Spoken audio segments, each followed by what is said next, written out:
Obedience to the King. Oleh kemurahan Allah, kami telah menerima pelayanan ini. Karena itu, kami tidak tawar hati, tapi kami menolak segala perbuatan tersembunyi yang memalukan. Kami tidak berlaku licik dan tidak memalsukan firman Allah. Sebaliknya, kami menyatakan kebenaran, dan dengan demikian kami menyerahkan diri kami untuk dipertimbangkan oleh semua orang di hadapan Allah. 2 Korintus 4 ayat 1 dan 2. Ada satu kata yang mudah untuk diperkatakan, namun tak mudah untuk melakukannya.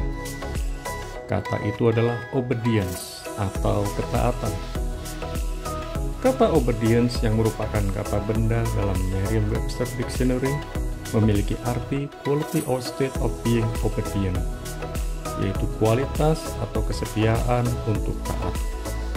Dalam arti sederhana, kata obedience memiliki arti suatu karakter yang bersedia untuk taat.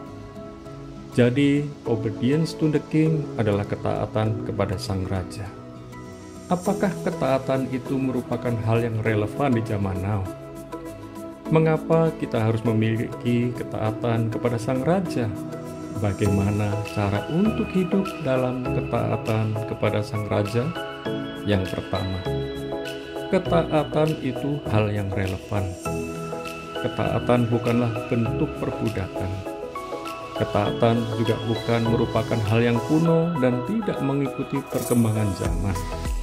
Bahkan, ketaatan selalu relevan mengikuti perkembangan zaman.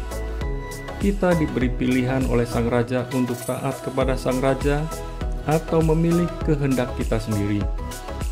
Jika kita benar-benar mengasihi sang raja, maka kita akan memilih untuk taat kepada sang raja.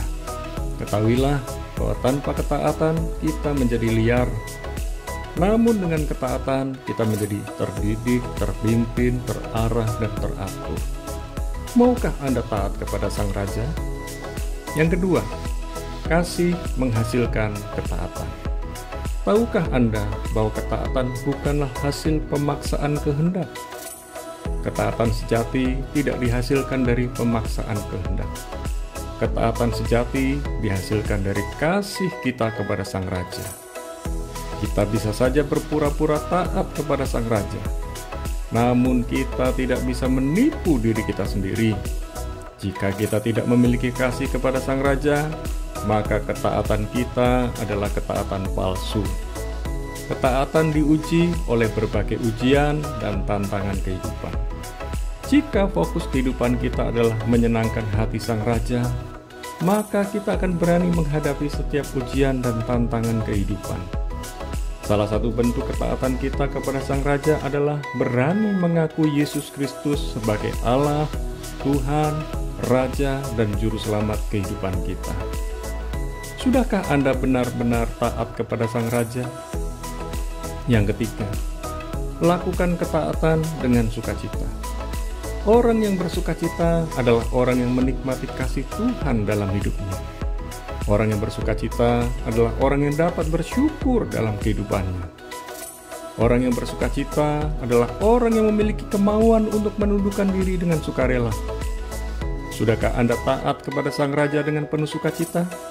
Dalam segala keadaan, tetaplah bersyukur dan jangan mudah putus asa. Ujian dan tantangan kehidupan adalah kesempatan bagi kita untuk semakin cinta dan taat kepada sang raja. Di balik setiap ujian dan tantangan kehidupan, sudah tersedia berkat istimewa dari sang raja. Kasih sejati menghasilkan kerelaan untuk taat kepada sang raja.